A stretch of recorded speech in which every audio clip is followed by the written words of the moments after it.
ನಾನು ನಿಮ್ಗೊಂದು ಹೇಳಕ್ಕೆ ಬಯಸ್ತೀನಿ. ಏನು ಅಂದರೆ, ಜೀವನದಲ್ಲಿ ಗೇಮ್ ಆಡೋಕ್ಕೆ ಹೋಗ್ಬೇಡ್ರಿ. Online betting, online game, Jungli rummy ಇವೆಲ್ಲ ಆಡೋಕ್ಕೆ ಹೋಗ್ಬೇಡ್ರಿ. ಯಾಕಂದರೆ ಒಂಥರ ಆಗೋಯ್ತೀರ. ಒಂಥರ ಯಾಕಾಯ್ತೀರ ಅಂದರೆ, ನಾನು ಗೇಮ್ ಆಡಿ ಇವತ್ತು ಎಲ್ಲರನ್ನೂ ಕಳ್ಕೊಂಬಿಟ್ಟಿದ್ದೀನಿ. ಅಪ್ಪಯಿಂದ ಹಿಡಿದು, ಅಮ್ಮಯಿಂದ ಹಿಡಿದು, ಹುಡುಗಿಯಿಂದ ಹಿಡಿದು, ಹುಡುಗಿಯವ್ರ ಅಮ್ಮನಿಂದ ಹಿಡಿದು ಎಲ್ಲರನ್ನೂ ಒಂದೊಂದಾಗಿ ಕಳ್ಕೊಂಬಿಟ್ಟಿದ್ದೀನಿ. ಏನಕ್ಕೆ ಈ ಥರ ಹೇಳ್ತಾ ಇದ್ದೀನಿ ಅಂದರೆ, ನಿಜವಾಗ್ಲೂ ತುಂಬ ಬೇಜಾರಾಗೋಗುತ್ತೆ. ಅದೆಷ್ಟು ದಿವಸ ಸಾಲ ಮಾಡಿ 10%, 20% ಬಡ್ಡಿ ಕಟ್ಕೊಂಡು ಎಷ್ಟೆಲ್ಲ ನೋವು ಅನುಭವಿಸಿದ್ದೀನಿ ನನಗೆ ಮಾತ್ರ ಗೊತ್ತು. ಆದರೆ ಇವಾಗ ಬಿಟ್ಟಿದ್ದೀನಿ. ಇವಾಗ ಬಿಟ್ಟಿರೋದಕ್ಕೆ ಸಾಲ ತಲೆ ಮೇಲೆ ಬಂದೈತೆ. ಸಾಲ ತೀರ್ಸೋಕ್ಕಾಗ್ದೇ ಬಡ್ಡಿ ಕಟ್ತಾಯಿದ್ದೀನಿ. ಒಂದು ದುಡಿಯೋ ಸಂಬಳ ಎಲ್ಲ ಬಡ್ಡಿಗೆ ಕಟ್ತಾಯಿದ್ದೀನಿ. ಎಷ್ಟು ಅಂತ ದುಡಿತೀರಾ?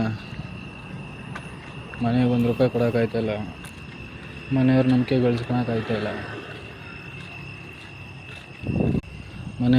ಗಳಿಸ್ಕೊಳಕ್ಕಾಯ್ತಾಯಿಲ್ಲ. ಅಷ್ಟೋ ಇಷ್ಟೋ ಸಾಲ ತೀರಿಸ್ಕೊಂಡು ಸ್ವಲ್ಪನೇ ಬರ್ತಾಯಿದ್ದೀನಿ. ಆದರೆ ಎಲ್ಲ ದೂರ ಆಗೋದ್ರು. ಅಪ್ಪ, ಅಮ್ಮ, ಹುಡುಗಿ, ಫ್ರೆಂಡ್ಸು ಎಲ್ಲ. ಅದೊಂದು ಗೇಮ್ ನನ್ನ ಜೀವನದಲ್ಲಿ ಬರಲಿಲ್ಲ ಅಂದಿದ್ರೆ ಇವತ್ತು ನೆಮ್ಮದಿಯಿಂದ ನಿದ್ದೆ ಮಾಡ್ತಿದ್ದೆ. ಎಷ್ಟು ದಿನ ನಿದ್ದೆ ಮಾಡಿಲ್ಲ ನೆಮ್ಮದಿಯಿಂದ ನಾನು. ನಿಮಗೊಂದು ಹೇಳಿದ್ದೀನಿ. ನಂದಿದು ರಿಕ್ವೆಸ್ಟು, ಪ್ಲೀಸ್ ಯಾರು ಆನ್ಲೈನ್ ಗೇಮ್ ಆಡೋಕ್ಕೆ ಹೋಗ್ಬಿಡ್ರಿ. ಯಾಕಂದರೆ ನಾನು ಪಟ್ಟಿರೋ ನೋವನ್ನ ನೀವು ಅನುಭವಿಸೋಕೆ ಹೋಗ್ಬಿಡ್ರಿ ಅಷ್ಟೇ.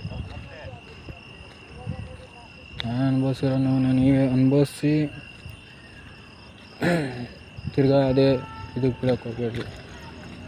ಆಗಿದ್ದಾಗೋಯ್ತು. ಸಾಲ ಮಾಡ್ಕೊಂಬಿಟ್ಟಿದ್ದೀರಾ, ತೀರ್ಸೋಕ್ಕೋಗಿ ಇನ್ನೂ ಸಾಲ ಮಾಡೋಕ್ಕೆ ಹೋಗ್ಬೇಡ್ರಿ.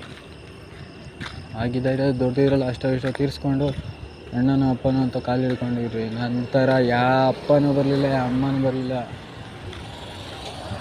ಬೀದಿ ಅಲ್ದಿದ್ದೀನಿ. ಬೀದಿ ರೋಡಲ್ಲಿ ಕೂತ್ಕೊಂಡಿದ್ದೀನಿ. ಅಲಿತಾ ಇದ್ದೀನಿ. ಈಗಲೂ ಅಲಿತಾ ಇದ್ದೀನಿ. ಅಷ್ಟು ನೋವು ಅನುಭವಿಸ್ತೀನಿ ನಾನು. ನೀವು ಆ ಥರ ಆಗೋಕ್ಕೆ ಹೋಗ್ಬೇಡ್ರಿ ಅಷ್ಟೇ. ನಾನು ಹೇಳೋದೊಂದು, ಆನ್ಲೈನ್ ಗೇಮ್ ಆಡೋಕ್ಕೆ ಹೋಗ್ಬೇಡ್ರಿ. ದೊಡ್ಡ ಚ್ಯೂತಿಯ ನನ್ನ ಮಕ್ಕಳು ಅವರು. ಆನ್ಲೈನ್ ಗೇಮ್ ಆಡೋಕ್ಕೆ ಹೋಗ್ಬೇಡ್ರಿ ಅಷ್ಟೇ. ಹಿಂಗೆ ಹೇಳೋದು ಇದೊಂದೇ, ಆನ್ಲೈನ್ ಗೇಮ್ ಆಡೋಕ್ಕೆ ಹೋಗ್ಬೇಡ್ರಿ.